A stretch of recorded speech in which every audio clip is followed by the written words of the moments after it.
Pero basahin ulit natin, minsan pa, nang may conviction, may emotion. Amen? Ready na po ba tayo? 1, 2, 3, go. Inihayag ng Diyos ang kanyang pag-ibig sa atin nang sinugo niya sa mundo ang kanyang kaisa-isang anak upang magkaroon tayo ng buhay sa pamamagitan niya. Ito ang pag-ibig. Hindi sa inibig natin ng Diyos, kundi tayo ang inibig niya at isinugo niya ang kanyang anak upang maging handog para mapatawad ang ating mga kasalanan. Hallelujah, praise God. Tayo po yung manalangin. Lord, maraming salamat o Diyos sa umagang ito. Maraming salamat minsan pa sa pagkakataon o Diyos na minsan pa mapalakas ng iyong mga salita. Lord, we are expecting something new, Lord, here in Exodus chapter 6. Na Lord, minsan man yung mga salita mo o Diyos hindi namin maintindihan sa unang pagbabasa namin. Pero salamat o Diyos. Thank you, Holy Spirit, dahil nandyan ka. Thank you dahil ikaw, Panginoon, na nagtuturo sa amin ng mga bagay na hindi namin alam. And Lord, I pray na sa umagang ito, lahat ng mga umaasang lumakas ay mapalakas nga sa pangalan ng Panginoong Hesus. Lahat ng mga umaasang lumaya o Diyos ay mapalaya nga sa pangalan ng Panginoong Hesus. Lord, as we expect, fill us, Lord. As we expect, Lord, fill us with your presence, Panginoon. Maraming salamat o Diyos. Alam ko, Panginoon, na minsan pababaguhin mo kami ng iyong mga salita. Lord, hawakan mo lamang po ako o Diyos. Ikaw ang magsalita sa lahat ng mga tao. Ang bibig ko, Panginoon, ay gamitin mo o Diyos. Ikaw ang magsalita sa bawat isa. And Holy Spirit, do what only you can do. Lord, ikaw, Panginoon, na may kayang mangusap sa specific situation, Panginoon, na meron kami. Lord, if I may fail, Lord, to cite their example, to cite their situation dito sa harapan, Holy Spirit, I know you will not fail. I know you will always rebuke us. I know you will always encourage us. I know you will always strengthen us, Lord. Maraming salamat, O Diyos, sa pagmiministeryo mo sa amin sa umagang ito. Lord, pinupuri ka namin, pinapasalamatan sa pangalan ni Jesus. Amen and amen. The title of my message for today is, alam niya, part 2. Okay? So, nagpa-part 2 na po tayo. Palapakan naman natin ang Panginoon. Tayo po ay makakaupo. Alright. Alam niyo po itong mga title ko, hindi ko po ito inaasahan. Kasi itong mga title na ito ay, kumbaga, habang iniisip ko siya, lumalabas lang talaga siya sa akin. Amen. And minsan ayoko mang gawing part 2 pero parang yun yung gustong sabihin sa atin ng Panginoon today. So, let's be excited. Palakpakan naman natin minsan pa ang Panginoon. Amen. Nang may pag-i-expect sa umagang ito. Amen. Today we're gonna talk about Exodus chapter 6. So para sa ngayon pa lamang namin nakasama, amen, tayo po at maging sa mga nanonood sa atin sa live na for the first time, tayo po ay nagcha-chapter by chapter, beginning Genesis chapter 1. So last September natapos na po natin yung Genesis 1 to 50. This time nasa Exodus na tayo and we're here in Exodus chapter 6. Amen. So as we study this, I challenge you na sa inyong mga personal time, basahin nyo din yung pinag-aaralan natin dito. So God can speak to you personally. Kung anong gustong sabihin sa iyo ng Panginoon. I believe, mga kapatid, na kapag tayo, when we wholeheartedly search for God, matatagpuan natin siya. Bakit pangako sa atin yun ng Panginoon na kapag hinanap natin ang Diyos, sabihin mo nga sa katabi mo, pag hinanap mo ang Diyos, matatagpuan mo siya. Amen. Parang wala pong kausap yung iba. Sabihin natin, pag hinanap mo ang Diyos, matatagpuan mo siya. Amen. Hindi lang po sa akin naungusap ang Panginoon, maungusap ang Panginoon sa ating lahat. Amen. So, simulan natin ito. Amen. So, verse 1 ng chapter 6, sinabi ni Yahweh kay Moses, makikita mo ngayon kung ano ang gagawin ko sa Faraon. Hindi lamang siya mapipilitang pumayag na kayo'y umalis, ipapagtabuyan pa niya kayo. So anong sinasabi dito ng Panginoon? Bakit niya ito sinasabi? Ito po ay response ng Panginoon dun sa pinag-aralan natin ng Exodus chapter 5 na sinabi ni Moses, Lord, bakit mo pa ako tinawag sa mga taong ito? Na Lord, nung kinausap ko si Moses, akala ko ba magbabago? Akala ko ba papalayain mo yung mga Israelita? But instead, lalo mo pa silang pinahirapan. Tapos ngayon, galit na sa akin yung mga leader, yung mga kapatas ng mga Israelita, yung mga leaders nila. At ngayon, hindi na rin sila naniniwala sa akin. And the most striking na sinabi dito ni Moses is, Lord, bakit wala kang ginagawa? Lord, bakit parang wala kang ginagawa sa daing ng iyong mga anak? At ito yung reply ng Panginoon, mga kapatid. Listen to this. Makikita mo ngayon kung anong gagawin ko sa Faraon. You will see, makikita mo, sabi dito, at hindi lamang siya mapipilitang paalisin kayo. Hindi lamang masasagot yung panalangin nyo. Ano po sabi dito? Ipagtatabuyan pa niya kayo. It's amazing how God can exceed our expectation. Amen? It's amazing how God can exceed yung expectation na sinet natin. Alam niyo po, ang Diyos kahit kailan hindi magpapatalo. Pero kailangan, meron kang standard na lalagpasan niya. Kasi kapag wala kang standard, wala siyang malalagpasan. Anything that He will do, you will not appreciate. Anything na ibibigay niya sa'yo, hindi mo ma-appreciate. Why? Because you don't have standard. You don't have faith. Wala kang hiniling sa Kanya. Yan ang mahirap sa atin, mga kapatid. Minsan hindi tayo naniniwala sa kayang gawin ng Diyos kasi wala kang hinihingi. And here, sabi ng Panginoon, hindi ko lamang didinggin yung panalangin nyo, gahihigitan ko pa. Palakpakan naman natin ang Panginoon. Sa lahat ng mga nananampalataya, mga kapatid, God always want to exceed our expectation. Why? Kasi gusto niyang ipakita sa iyo na kaya niya. Na minsan minamaliit natin ang Diyos, pero ang totoo, kaya ng Panginoon. Verse 2, sabi dito, sinabi ng Diyos kay Moses, ako si Yahweh. Nagpakita ako kina Abraham, Isaac at Jacob bilang makapangyarihang Diyos. Yun yung pagkakakilala ng mga patriarka natin sa Panginoon. Pero sabi dito, ngunit hindi ako nagpakilala sa kanila sa pangalang Yahweh. Napag-aralan na natin to, so we can proceed. Sabi dito, gumawa ako ng kasunduan sa kanila at nangako akong ibibigay sa kanila ang Kanaan. So remember, nasa Kanaan na si Abraham, si Isaac, doon sila tumira. But in the time of Jacob, nung naging anak niya si Joseph, yun yung time na inalis ng Panginoon si Jacob sa lupang pangako, dinala sa Egypt. At ngayon doon sila nakatira. And for 500 years, doon sila naging alipin ng Egypt. So wala sila sa lupang pangako. Pero naalala ng Panginoon yung covenant niya, yung kasunduan niya sa kanyang mga anak. Sabi dito, ang lupaing tinirhan nila noon bilang mga dayon. Verse 5, narinig ko ang daing ng bayang Israel na inaalipin ng mga Ehipsyo. At hindi ko nakalimutan ang ginawa kong kasunduan sa kanilang mga ninuno. Church, you may have forgotten your prayers before. Malamang nakalimutan mo na yung mga panalangin mo dati. Siguro ikaw yung Kristiyano na 10 years ka ng Kristiyano, 5 years ka ng Kristiyano, and yung mga prayers mo before, nung una ka pala naglilingkod sa Panginoon, nung una mong nakilala ang Panginoon, malamang nakalimutan mo na yun, limot mo na. Pero ang Diyos naaalala pa niya. Ang Diyos hindi niya napakalimutan lahat ng mga dasal at dalangin mo kahit nung una pa. At sabi dito, hindi ko nakalimutan ang ginawa kong kasunduan sa kanilang mga ninuno. Alam niyo po, habang binabasa, habang pinag-aaralan ko po ang Biblia, mas lalo kong napapatunayan na ang Diyos kahit kailanman, hindi siya nakakalimot sa kanyang pangako. Imagine po si David, na pinangakuan ng Panginoon si David na sabi niya, hindi ako papayag na wala ni isa. Sabi niya, dahil sa iyong katapatan sa akin, hindi ako papayag na wala ni isa sa iyong angkan ang mamumuno sa Israel. At kahit yung mga sumunod na salinlahi ni David ay hindi sumunod at naglingkod sa Panginoon, the Lord still kept faithful dun sa pangako niya. Na kahit yung Israel, medyo advanced na to, yung Israel na divide siya sa dalawa, nag-north and south. Ang Israel parang Korea, merong north and south. Ang Israel po, nagkaroon sila ng north and south. And yung northern part, nasa kanila yung 10 tribes ng Israel. Tapos dun sa southern part, nasa kanila yung 2 tribes. Alam niyo po kung bakit 2 tribes lang yun nandun? Yung 2 tribes na yun, nandun yung angkan ni David.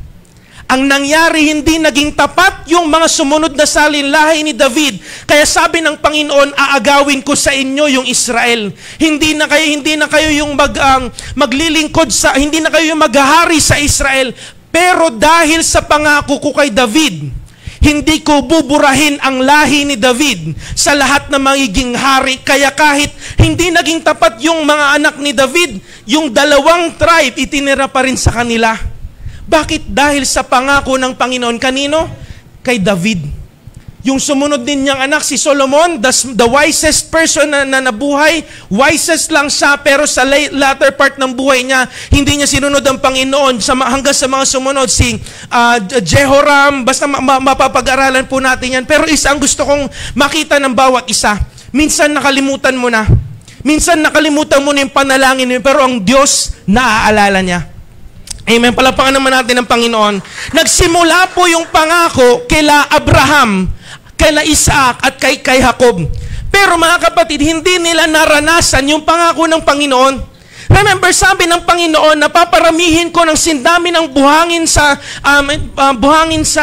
beach. Anong beach sa Tagalog? Buhangin sa dagat, sa dalampasigan yan. At kapag tumingin ka sa taas, sindami ng mga bituin sa langit, ang magiging angkan mo hanggang sa namatay na lang si Abraham, iisa lang yung anak niya. Amen. Hanggang sa lumipat kay Isaac, kay Jacob, hindi nila naranasan yung pangako ng Panginoon. But here it is, mga kapatid, yung Exodus generation na ito, they are about to experience the promise of God na binitawan niya kila Abraham, kay Isaac at Jacob. Pero sila yung makakaranas. Amen. Hindi nyo, sana magets nyo po na yung katapatan natin ngayon, yung mga anak mo yung magbe-beneficio. Yung katapatan na ginagawa mo ngayon, bagamat hindi mo makita yung bunga, yung from least to 1,000 na binigay sa akin ng Panginoon, malamang mamatay na lang ako. Hindi ko makita yun, hindi ko alam ang plano ng Panginoon, pero masaya akong malalaman na yung mga anak ko at yung mga susunod na salinlahi ng church na ito ay mararanasan nila yung pangako ng Panginoon. Pagkat naniniwala ako na ang Diyos magiging tapat siya sa pangako niya. At kahit habang nabubuhay kami, mararanasan natin ang kabutihan ng Panginoon. Diyan ako naniniwala na magamat, katulad ng naging pangako ng Panginoon kay Abraham, hindi man niya naranasan yung sindami ng buhangin at sindami ng bituin, pero naranasan niya yung pinagpalang buhay. Amen? At sabi po dito, mga kapatid, sabi po sa Luke 10 verse 23 to 24, humarap si Jesus sa mga alagad at sinabi ng walang ibang nakakarinig, pinagpala kayo.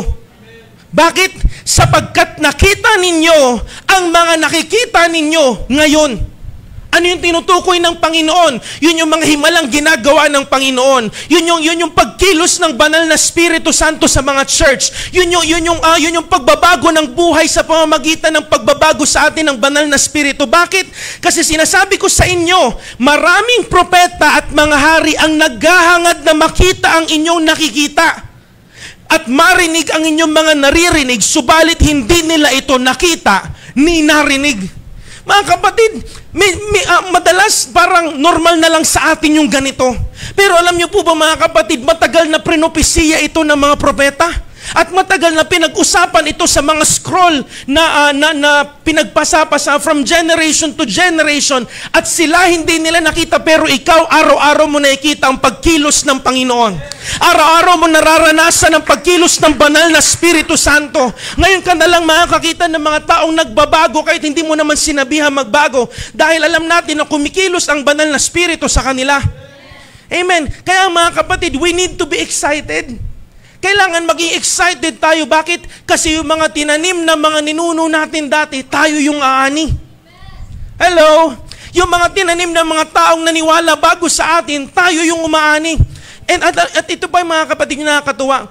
Kay Abraham pinangako, pero sa'yo tinutupad. Hello? Kay Isaac pinangako, pero sa'yo tinutupad. Hallelujah. Doon tayo maging excited, mga kapatid. And the same thing is being said dito sa henerasyon ng Exodus. So the Exodus generation was about to see the promised land. Yun yung goal ng Panginoon na makita nila yung lupang pangako. Hello? Amen. Sabi dito, verse 6. Kaya ito ang sabihin mo sa mga Israelita, ako si Yahweh. God is about to say His promises. Kasi, bakit? Kasi yung unang attempt, bagsak daw. Hello? Yung unang attempt nila sa Parao, initsapwera sila. Sino si Yahweh? At bakit tinuutusan ako ng Yahweh niyan? Hello? Naalala niyo po? Yung unang attempt nila, akala nila fail. Kaya nung bumalik si Moses at talaga namang babang-baba yung damdamin niya, ito yung sinabi ng Panginoon sa kanya. Binigyan siya ng mga pangako. Merong 7 pangako ang Panginoon para kay Moses. At sabi at para kay Moses at sa mga Israelita, sabi dito, ako si Yahweh, ililigtas ko kayo sa pagpapahirap ng mga Ehipsyo. Ipapadama ko sa kanila ang bigat ng aking kamay. Paparusahan ko sila at kayo'y palalayain ko mula sa pagkaalipin. Ituturing ko kayong aking sariling bayan at ako ang magiging Diyos nyo. At makikilala nyong ako si Yahweh, ang inyong Diyos, ang nagligtas sa inyo sa pagpapahirap ng mga Ehipsyo. Dadalhin ko kayo sa lupaing pinangako ko kina Abraham, Isaac at Jacob, at iyon ay ibibigay ko sa inyo. These are 7 I wills of God, of Yahweh, na sinabi niya kay Moses, na sasabihin niya sa mga Israelites. Alam niyo po, in English ko po ito para mas lalong makita natin yung 7 promises of God. Palakasan pa ako. Yan. The 7 promises of God. Sabi dito, therefore, say to the people of Israel, I am the Lord. I will free you. Ayan, basahin nga natin yung mga nakaputi dyan kapag dinaanan natin. Therefore, say to the people of Israel, I am the Lord. I will free you from your oppression and I will rescue you from your slavery in Egypt. I will redeem you with a powerful arm and the great acts of judgment. I will claim you as my own people. Wala na nagbabasa. And I will be your God. Then you will... Baka hindi na kasi na nababasa. Okay. So, verse 7 ulit tayo. Ready? 1, 2, 3, go. I will claim you as my own people, and I will be your God. Then you will know that I am the Lord your God who has freed you from your oppression in Egypt. I will bring you into the land I swore to give Abraham, Isaac, and Jacob. I will give it to you as your very own possession.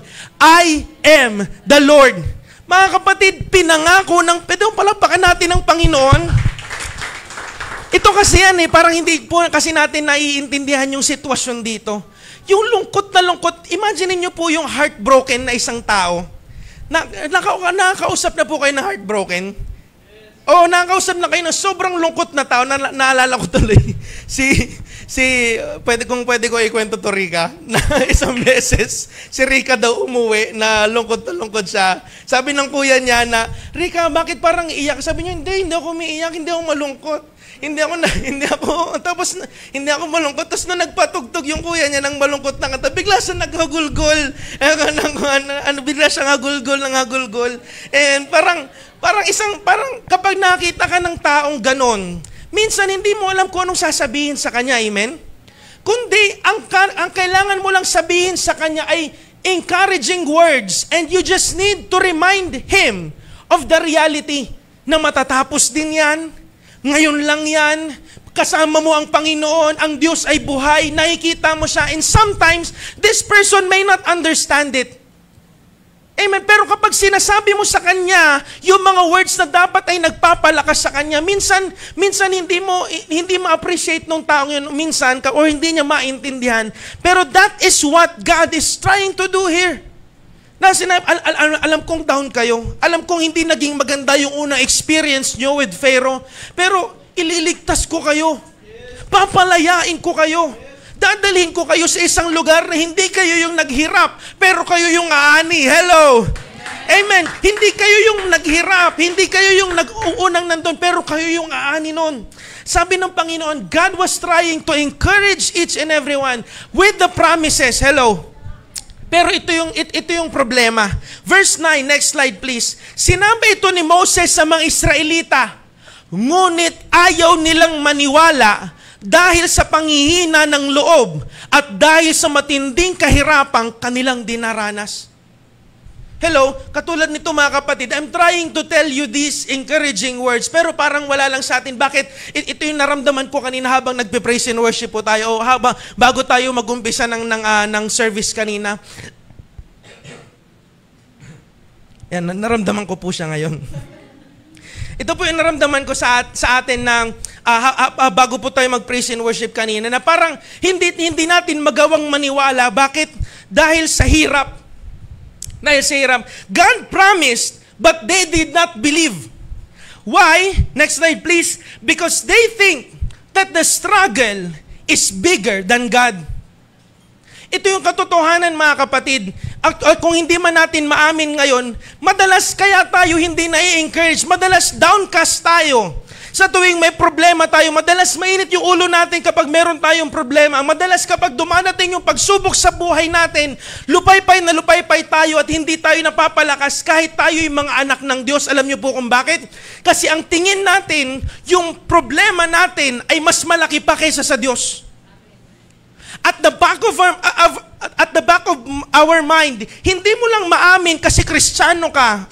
Christian kasi ako, so kailangan naniniwala ako sa Diyos. So every time na may nagtatanong sa akin kung kaya ba ng Diyos, I will just say, oh, kaya ko, pero at the back of my mind, Lord, kaya mo ba talaga? Hello? Lord, mababayaran ko ba talaga tong tuition na to? Lord, gagaling pa ba talaga ako sa sakit na to? Lord, magbabago pa ba talaga yung anak ko? Magbabago pa ba talaga yung asawa ko? Lord, mawiwin ko pa ba yung mga biyanan ko? Lord, magbabago pa kaya ako? And sabi dito, because they think that the struggle is bigger than their God. At alam niyo po mga kapatid, amitin man natin o hindi, mas guilty po tayo dito. Amen? Minsan nagtatago ito sa tanong na, ito nagtatago sa tanong na, next slide please. Nagtatago ito sa tanong na, kaya ko ba ito, Lord?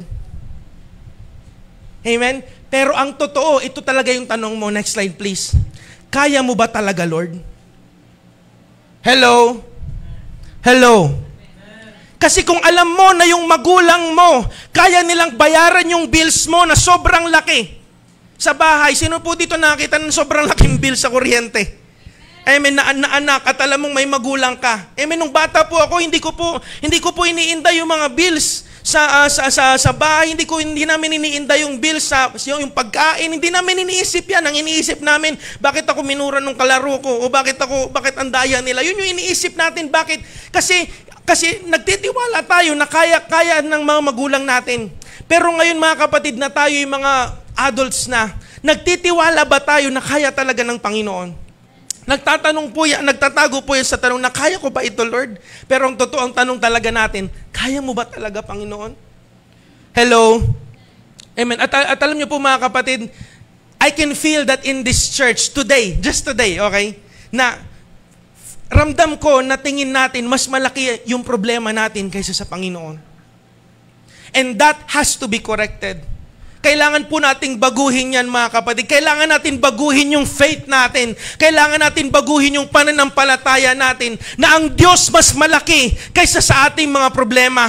Ang Diyos kaya niya ang lahat ng problema natin. Ano man ang pagsubok na dinadaanan mo kapatid, kaya yan ng Panginoon. At sabi po dito mga kapatid, we think that this mountain is too big. We think that this sickness is too difficult. We think that this problem is too complex. Amen. But there's more to it. Meron pa pong dahilan kung bakit itong mga Israelita, after na nabigyan sila ng pangako ng Panginoon, ay hindi sila naniwala. And I know mga kapatid na applicable sa atin to. Amen. But there's more to it. There's a reason why we find it hard to believe the promises of God. Sabi po sa Ezekiel chapter 20 verse 5. Pinag-usapan po sa Ezekiel, ang Ezekiel po ay parang hundreds of years mula nung ginawa yung Exodus. Okay po? So yung Exodus ay second book ng Biblia. Ang Ezekiel ay mga nasa pang 13 o parang nasa pang 14 ganyan. Malayo yung agwat nila. Pero sa Ezekiel, pinag-usapan po yung moment na ito sa Exodus chapter 6. At sabi po dito, Ezekiel chapter 20 verse 5, sabihin mong ipinapasabi ko na noong piliin ko ang Israel, ako ay nangako sa kanila. Nagpakilala ako sa kanila sa lupain ng Ehipto na akong si Yahweh ang magiging Diyos nila. Sounds familiar? Amen po? Nakikinig pa po ba ang lahat? I want you to focus mga kapatid na itong moment na to sa Exodus chapter 6 pinag-usapan sa Ezekiel chapter 20 at ito yung Ito yung pruweba na itong part na to specifically yung tinutukoy dito. Ito kasi yung part na nangako ang Panginoon si Lord ang magiging Diyos ng Israel. Verse 6, ipinangako kong iaalis ko sila sa Ehipto at dadalhin sa lupaing inilaan ko sa kanila. Sounds familiar, amen? So, this proves na we are talking about that situation. Isang lupaing mayaman at sagana sa lahat ng bagay at pinakamainam sa buong daigdig. Ito yung problema sa verse 7 na hindi binanggit dun sa Exodus chapter 6. Sinabi ko sa kanila noon na talikuran nila ang mga Diyos-Diyosan ng Ehipto at huwag nilang sambahin ang mga iyon sapagkat ako ang Diyos nilang si Yahweh. Ngunit hindi nila ako sinunod. Hindi nila ako pinakinggan. Hindi nila tinalikuran ang kasuklam-suklam na bagay na iyon at iniwan ang Diyos iniwan ang mga Diyos-Diyosan ng Ehipto. Wow. God actually parang pininpoint ng Panginoon yung dahilan kung bakit hindi magawang maniwala ng mga Israelita sa pangako ng Panginoon. Bakit? Because they're filled with idols.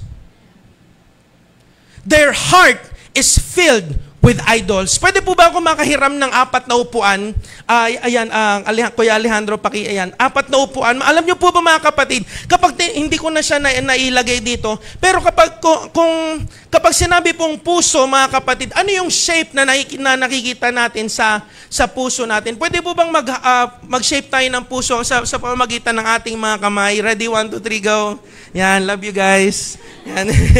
Yan, pag sinabing puso, mga kapatid, yan ang iniisip natin na shape ng puso natin. Ay, tinuro ko na po ito sa inyo dati, pero gusto ko lang din ituro sa inyo ngayon.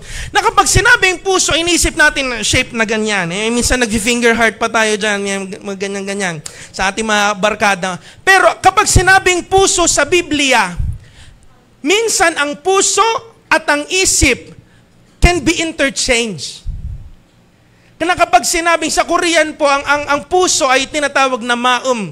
At yung maum na yon, pwede mo rin siyang gamitin bilang mind. Pwede mo din siyang gamitin bilang parang yung being mo, yung maum o yung heart. Bakit kasi ang heart sa Biblia, mga kapatid, ang ibig sabihin niyan ay yan yung trono ng buhay mo. Ang trono na yon, mga kapatid, ay kinokontrol niya. Pwede bang yan si Christian? Amen. Christian, dali. Wala tayong time. Yan. Christian. Ayan. Ang trono na yun, mga kapatid, kinokontrol lang yung emosyon. Amen. At, at ang trono na yun, mga kapatid, kinokontrol ang iyong mga kilos. At yung trono na yun ay, yan, si Annabelle. Yan. Ayan, ay, kinokontrol ang iyong kagandahan. Ay, hindi, joke lang po. Kinokontrol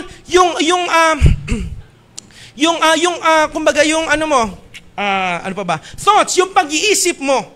So, yung emosyon, yung ano sinabi ko? Ayan, yung emosyon, yung kilos, at yung mga iniisip mo, ay kinokontrol siya ng iyong puso. Mga kapatid, at kung sino yung nakaupo dito, yun yung magkokontrol ng emosyon mo, ng kilos mo, at ng iniisip mo. For example, ang kumokontrol sa isip mo ay pera. Ang puso natin, mga kapatid, lagi yang merong isang trono na bakante at nakadepende sa'yo kung sino yung papaupuin mo dito. Kapag pera ang pinaupo mo dito, ang pera ang magkokontrol ng iyong emosyon. Hello? Pag wala tayong pera, galit ka. Pag marami kang pera, masaya ka. Hello? Pag alam mo may paparating na pera, parang di mapakali yung puwet mo, parang saan kaya ako pwedeng maggastos ngayon? Ano kaya pwede kong... Amen, bakit? Kasi kung sino yung pinapaupo mo sa puso mo, yan nagkokontrol sa emosyon. Yan ang nagkokontrol sa kilos mo. Hello? Depende kung may pera ka o wala. Kung may inaasahan kang sahod ngayon o wala. Pag wala kang pera, ay tamlay mo talaga. And parang katapusan na ng mundo ngayon. Lord, ayoko na gumising kinabukasan, Lord. Kunin mo na ako. Yan ang magkokontrol. At yun yung magkokontrol ng isip. Hello? Kapag wala kang pera, amen. Sige, hindi naman pera, okay. Lalaki o yung babae nagugustuhan mo. Di nga ba pag in love ka, mga kapatid, lagi niya nakokontrol lang yung emosyon. Hello? Kapag galit siya ay talagang hindi ka mapakali. Pag masaya siya, masaya ka din. Hello? Amen. Pero kapag ikaw ay in love, mga kapatid, nakokontrol niyo yung kilos mo. Kahit hindi ka talaga magaling gumawa ng tula, talaga namang napapakompose ka ng mga notes, kung ano-anong nagagawa mo, mga arts and craft, kung saan ka nakakakita ng mga reels, amen. Nakokontrol niyo yung kilos mo, amen ba? Amen. Hindi ko na nga malaman kung paano ko po nagawa yung mga tulang ginawa ko para kay May dati. Talagang may ginawa po ko isang tula. Nagmumotor kami, bigla kaming tumabi sa daan. Sa daanan may tae pa nga doon minsan. Tapos doon ko binasa yung tula ko sa kanya. Ang sweet, mga kapatid. At sa tuwing binabalik, paano ko kaya nagawa itong mga ganitong mga alapaap at mga kung ano-ano pang mga... Amen. Bakit? Kasi nakokontrol, kung sino yung pinapaupo mo dito, nakokontrol niya yung kilos mo. Yung pag-iisip mo, siya yung lagi mo naiisip. Amen. Wala ni isang segundo na hindi siya nawawaglit sa isip mo. Naisip mo na siya pagising mo sa umaga hanggang sa pagtulog mo sa gabi, siya yung umiikot-ikot sa isipan mo. At minsan nag-text ka, pagod ka na ba? Alam ni Mama, dahil sa kakatakbo mo sa isip ko, lagi ka matakbo sa isip ko. Amen. Nakokontrol niya ang lahat. Pero mga kapatid, sino ang pinapaupo mo dito? Siya ang Diyos mo. Kaya sabi ng Panginoon, mga kapatid, na ayaw niya ng kaagaw. That God is a jealous God. Why? He wants to sit in the throne of your life. Gusto niyang siya yung uupo dito.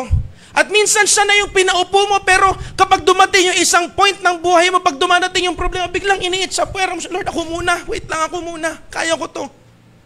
Amen. Pero ang gusto ng Panginoon, siya yung kokontrol sa buhay mo. Bakit? Kasi gusto niyang siya yung hari, siya yung nakaupo sa trono ng puso natin. Palakpakan naman natin ang Panginoon. Palakpakan natin ang ating mga artista. Salamat, makakalis na po kayo.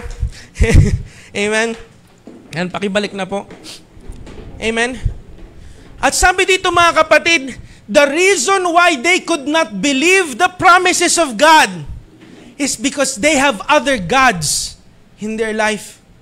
Masyado silang nababad, masyado silang natagalan sa pagsistay sa Ehipto, na kahit yung mga Diyos-Diyosan ng Ehipto, ginagawa na rin nilang Diyos. There was a time, mga kapatid, na nung si Moses natagalan siya sa bundok dahil sa kakausap sa Panginoon, sinabi ng mga tao, kaya Aaron, medyo advanced na po ito, sinabi niya na, Aaron, gawan mo naman kami ng rebulto. At nung gumawa ng rebulto si Aaron, sinabi nila, tingin ko yung sayang lahat. Sinabi ni Aaron, ito ang iyong Diyos na naglabas sa inyo sa Ehipto. Wow! Yung ginawa ng Panginoon ay bigla nilang in-attribute sa isang Diyos na minsan hindi nila nakita. Why? Because that is a sin that makes the Israelites not believe the promises of God. And let me ask you, mga kapatid, meron bang dahilan kung bakit hindi mo pinaniniwalaan yung salita ng Panginoon sa buhay mo? Ano yung mga kasalanan? Ano yung mga, dahil sabi dito, mga kapatid, pagpatuloy ko lang yung pagbasa, binalak ko sanang ibuhos sa kanila ang aking matinding puot noong nasa Ehipto pa sila, ngunit hindi ko ito tinuloy upang ang pangalan ko'y hindi mapulaan ng mga karatig bansa ng Israel. Mga bansang ninanasa kong makakita ng gagawin kong pag-alis ng Israel sa Ehipto. Next slide please, they're struggling because of sin. And they're struggling because they have idols in their heart. Mga kapatid, maraming pwedeng umupo sa trono ng puso mo. Minsan kahit yung anak mo, nandyan nakaupo. Minsan yung bisyo, nandyan nakaupo. Kapag yung bisyo ang pinaupo mo sa trono ng puso mo, kapatid, masisira ang buhay mo. Kokontrolin niya yung emosyon mo, kokontrolin niya yung kilos mo, at kokontrolin niya yung pag-iisip mo. Kahit sinong pa, wala ni isa mang tao o wala ni isa mang bagay ang karapat dapat na umupo sa trono ng ating puso, walang iba kundi ang ating Panginoon. Pwede mong palapakan natin ang ating Diyos. Bakit? Kasi kapag iba yung pinaupo natin dyan, hindi natin magagawang paniwalaan ang pangako sa atin ng Panginoon. No wonder why there are times na parang excited ka. Bakit? Kasi si Lord nakaupo sa trono ng puso mo that time. Pero kapag may problema ka, yung problema na yun nakaupo sa trono ng puso mo. Kaya mga kapatid, sabi sa Biblia, Guard your heart at all times. Why? Because a lot of things may want to sit at the throne of your heart. Marami mga bagay ang gustong umagaw ng atensyon mo. At sabi po dito mga kapatid, Matthew chapter 16, verse 25, sinabi ni Jesus sa kanyang mga alagad, sino mang nagnanais na sumunod sa akin ay kailangan itakwil ang kanyang sarili. Minsan alam niyo po, sarili ang nakaupo sa trono. Kung ano yung gusto mo, kung ano yung makakapagpasaya sa'yo, yun yung ginagawa mo at yun yung kumukontrol sa kilos, sa isip at sa emosyon mo. At sabi dito, pasanin ang kanyang krus at sumunod sa akin. Ang naghahangad na maligtas ang kanyang buhay ay mawawalan nito. Ngunit ang mawalan ng kanyang buhay alang-alang sa akin ay magkakamit nito. Mga kapatid, kapag si Jesus, kapag ang Panginoon ang pinaupo natin sa trono ng ating puso, mga kapatid, makakaasa tayo na wala sa ibang gagawin kundi pagpalain ka. Na meron kang kagalakan kahit punong-puno ng problema. Na meron kang peace kahit sa paligid mo sobrang gulo na. Makakaranas ka ng problema, yes. Pero ginagawa yun ng Panginoon para palakasin ka. Pero kapag ang Diyos ang nakaupo sa trono ng buhay mo, kapatid, asahan mo na siya yung hawak ng emosyon mo. Na kahit dumaan yung problema, yung emosyon mo stable. Na siya ang hawak ng kilos mo. Na kahit binabato ka na ng punan ng mga kaaway, ang ibabato mo sa kanila ay magagandang bagay at hindi ka sasagot pabalik. Na kahit masama na yung ginagawa sa'yo, kung ano-ano na sinasabi sa'yo sa likod mo, pero ikaw kalmado ka lang. Bakit? Kasi ang Diyos ang umahawak ng kilos mo. At kapag ang Diyos ang umahawak ng isip mo, mga kapatid, meron kang kapayapaan sa isip. A peace that passes all understanding. Palakpakan naman natin ang Panginoon.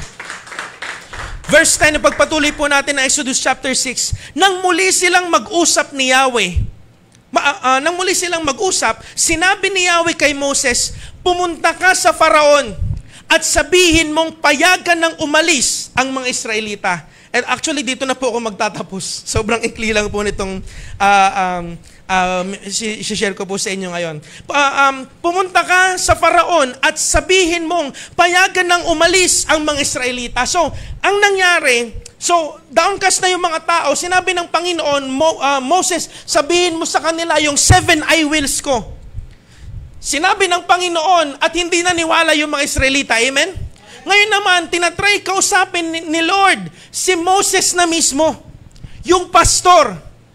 Yung the man of God. Amen? Yung man of the hour. Na siya mismo yung kinakausap ng Panginoon. At sabi dito, sabihin mo payagan na umalis ang mga Israelita. Verse 12, kung ang Israelita ay ayaw makinig, ito yung sabi ni Moses, kung ang mga Israelita ay ayaw makinig sa akin, ang Faraon pa kaya? Hello?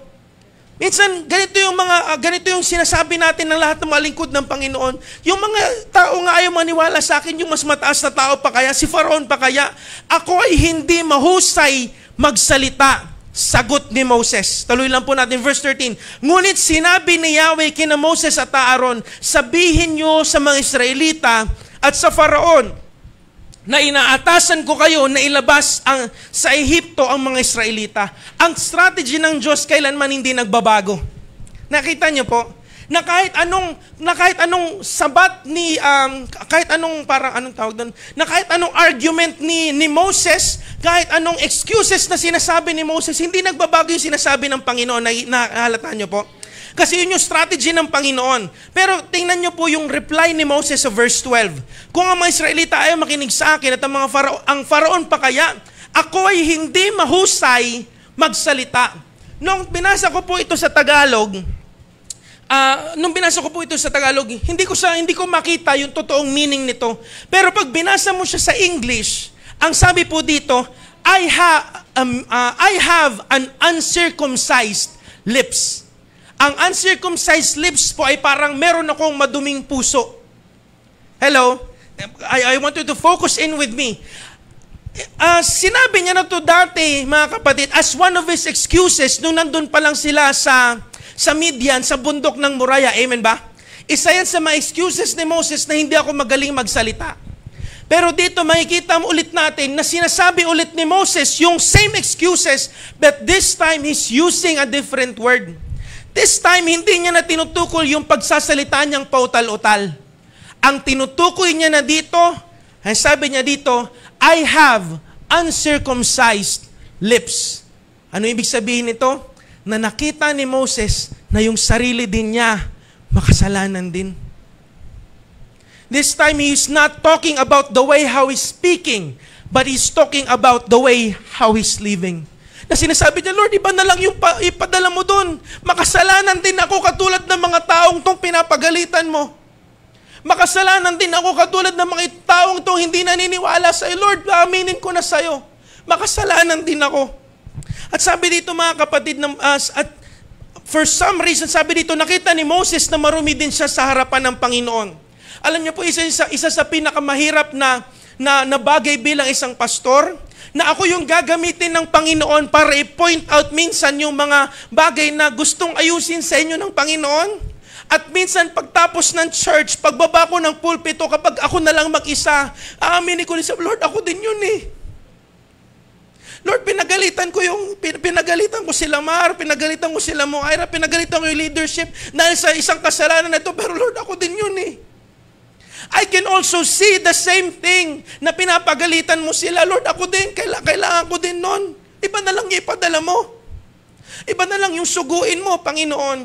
Nakita ni Moses kung gaano siya karumi sa harapan ng Panginoon. Pero sabi dito mga kapatid, for some reason, ang Diyos mga kapatid, talagang hindi mo siya mapipredict. Alam niyo po, pagtapos po noon sa Biblia, biglang nagkaroon ng genealogy. Yung ang anak ni ganito ay ganyan, ang anak ni ganito. Basahin po natin, please stay with me. Sabi po dito, verse 14, ito ang mga puno na mga pinagmulan ng angkan ni Moses at Aaron. Ang kay Ruben na siyang panganay ni Israel ay sina Enoch, Phalu, Hezron at Carmi. Ang kay Simeon ay sina Jemuel, Jamin, Ohad, Jakin, Zohar at Saul na anak ng isang Kananeya. Kay Levi naman ay sina Gershon, Kohat, Merari. Si Levi ay nabuhay ng 137 na taon. Ang naging anak naman ni Gershon ay sina Libnai at Shimei. At ang kay Kohat naman ay sina Amram, Izar, Hebron at Uziel. Nabuhay si Kohat ng 133 na taon. Naging anak ni Merari ay sina Mahali at Mushi. Ito ang kan sa lipi ni Levi. Please stay with me po. Pagbasahin lang po natin verse 20. Napangasawa naman ni Amram si Jochebed na kapatid ng kanyang ama at naging anak nila sina Aaron at si Moises. So magmula po sa kila Reuben, sino to? Si Jacob. Sinabi kung kung ano yung dinaanan para mapunta kila Aaron at Moses. Si Amram yung tatay nila ay nabuhay ng 137 na taon. Naging anak si Izar ni Nakoha, Nefeg, Zikri at mga anak naman ni Uziel ay sina Mishael, Alzaphan at Sitri. Napangasawa ni Aaron si Elizabeth na kapatid ni Naason at anak ni Aminadab at naging anak nga sila ni Nadab, Abihu, Eleazar at Itamar. At ang mga anak ni Korah ay sina Asir, Elkana at Abiasaph. Ito ang mga angkan ng lipi ni Korah. Napangasawa ni Eleazar na anak ni Aaron, ang isang anak ni Putiel at naging anak nila si Phinehas. Ito ang puno ng angkan ng mga Levita. So si Moses po at si Aaron ay galing sa angkan ng Levita. So hindi sa kanila galing yung line ni Jesus, pero sila po ay galing sa mga Levita.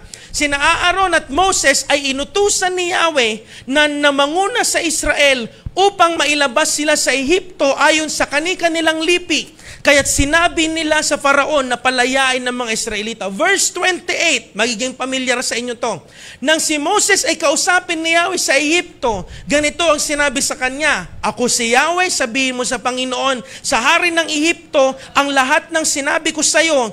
Ngunit sumagot si Moses, paano ako pakinggan ng Faraon gayong hindi ako mahusay magsalita? So ito yung naging layout mga kapatid. Yung excuse ni Moses na sinabi, Lord, kung hindi nga nakinig sa akin yung mga Israelita, paano makikinig sa akin yung Faraon? Yung excuse niya, tapos biglang nagkaroon ng genealogy. Tapos biglang sinabi na naman yung naging excuse ni Moses. Nakita niyo po yung sandwich na yon? Listen to this mga kapatid, ano yung gustong sabihin ng Panginoon? Nung nagre-reklamo si Moses na, Lord, makasalanan ako. Yung kasalanan, Lord, na pinupoint out mo sa mga Israelita, Lord, makasalanan ako. I am a man of uncircumcised lips. At alam niyo po kung bakit sinabi ng Panginoon yung mga pangalan na yun wag mula sa angkan ni Jacob papunta kay Moses. Alam niyo po kung bakit niya sinabi, ito yung gustong sabihin ng Panginoon. Next slide, please. Alam kong makasalanan ka, alam kong marumi ka, at katunayan, alam kong kahit yung mga ninuno mo, hindi sila naging tapat sa aking lahat. Alam ko yan, Moses. Alam ko yung alam kong marumi ka at hindi ako nagkamali nung pinili kita kahit marumi ka. Kaya kitang gamitin kasi alam ko kung ano yung pinagdadaanan. Alam ko yung kahinaan mo. Alam ng Diyos. And still, mga kapatid, alam kong makasalanan ka, magmula pa sa ninuno mo, kinalimutan ninyo ako at hindi kayo naging malinis sa harapan ko kahit kayo yung mga Levita na dapat mga naglilingkod sa Panginoon at dapat pinakamalilinis sa lahat. Hello? Alam ng Diyos yung kasalanan natin. Yung kasalanan natin, yung nagiging dahilan kung bakit hindi natin nagagawang maniwala sa pangako ng Panginoon. And sometimes, dahil makasalanan tayo, Lord, iba na lang yung gamitin mo. But God is telling us, alam ko yung kasalanan mo, pero ito yung pangako sa atin ng Panginoon. Ito yung last verses na babasahin ko po. Isaiah chapter 43, verse 22 to 28. At ito yung tampo sa atin ni Yahweh. Ngunit ikaw, sinabi ni Yahweh, ngunit ikaw, Israel, ang lumimot sa akin, at ayaw mo na akong sambahin. Remember kung gaano kasiloso ang Panginoon sa mga Diyos-Diyosan na pinapaupo natin sa trono ng puso natin. Hindi ka na nagdadala ng mga tupang sinusunog bilang handog. Hindi mo na ako pinaparangalan sa pamamagitan ng inyong mga hain. Hindi kita pinilit na maghandog sa akin o pinahihirapan man sa pagsunog ng insenso. Hindi mo ako ibinili ng mababangong insenso o kaya hinandugan man lang ng taba ng hayop. Sa halip, gumawa ka ng maraming kasalanan, pinahirapan mo ko sa iyong kasamaan. And we will jump from verse 24, we will jump sa verse 26. Nagkasala ka sa akin, ang kauna-unahan mong ninuno, gayon din ang iyong mga pinuno. Ang aking sanktuaryo ay nilapastangan ng iyong mga pinuno, kaya pinabayaan kong mawasak ang Israel at mapahiya ang aking bayan. Pero ito ang kabutihan ng Panginoon at ito yung pangako niya sa atin. Sa verse 25, yung in-skip natin, gayon man, ako ang Diyos na nagpapatawad sa iyong mga kasalanan. Hindi ko naaalalahanin pa ang iyong mga kasalanan. I will remember your sin no more. Magharap tayo sa hukuman. Patunayan mong ikaw ay may katuwiran. Sabi sa English, reason with me. Sige, explain mo sa akin kung bakit mo nagawa yun. Sige, makikinig ako. Sige, explain mo yun sa akin kung bakit mo nasabi yun. Kung bakit mo ginawa yung kalokohan, kung bakit mo ko sinaktan. Sige, reason with me. Pero ang pangako ng Panginoon, habang nakikinig siya sa lahat ng ating mga dalangin, sa lahat ng ating mga reklamo, alam niyo po ba, ang kapatawaran ng Panginoon ay nakahanda na para sa atin. Sabi niya, gayon man ako ang Diyos. Papatawarin kita sa lahat ng iyong mga kasalanan at lilimutin ko ang lahat ng iyong mga kasalanan. I will remember your sin no more. Church, ano yung mga kasalanan na pumipigil sa atin ngayon para maniwala sa pangako ng Panginoon? Sa ganang akin, God promised me for this church that we will see from least to 1,000. Yun yung pangako sa akin ng Panginoon. Pero alam niyo po ba mga kapatid, I find myself na hindi ako naniniwala dun sa pangako na yun. Bakit? Because my heart has been filled with idols. Akong pastor po ninyo, unang-unang magsasabi at unang-unang aamin na nagpaupo ako ng ibang mga tao, ng ibang mga bagay, ng ibang mga bagay, ng ibang mga games, ng ibang mga kung ano-ano pang mga bagay na yung kung sino-sino mga tao, nagpaupo ako sa puso ko. At yun yung sinasabi sa atin ng Panginoon, yun dahilan anak kung bakit hindi ka naniniwala na. Sinasabi mo na nanlalamig ka na sa Panginoon, ang totoo niya, nagpapaupo ka kasi ng ibang tao. Sinasabi mo na, Lord, bakit hindi ko na magawang maniwala sa iyo? It's not because it's not because hindi ko kaya. It's not because galit ako sa iyo. Dahil nagpaupo ka kasi ng ibang tao sa puso mo. And today, mga kapatid, tingin kayo sa akin lahat, it's time to evict those people that's been sitting in your heart. It's time to serve notice. You are evicted in this place. It's time to say, tapos na yung kontrata mo sa buhay ko. Tapos na yung mga araw na ikaw yung nakaupo dyan, umalis ka dyan. At dahil yung upuan na yan ay para lamang sa Panginoon. Church, for us to do that, we need to determine who and what are the things that's been sitting in our hearts that's making you think na kaya mo ba talaga ito, Panginoon? Hindi sa hindi kaya ng Panginoon. It's because our hearts have been filled with idols. Tayong lahat ay tumayo.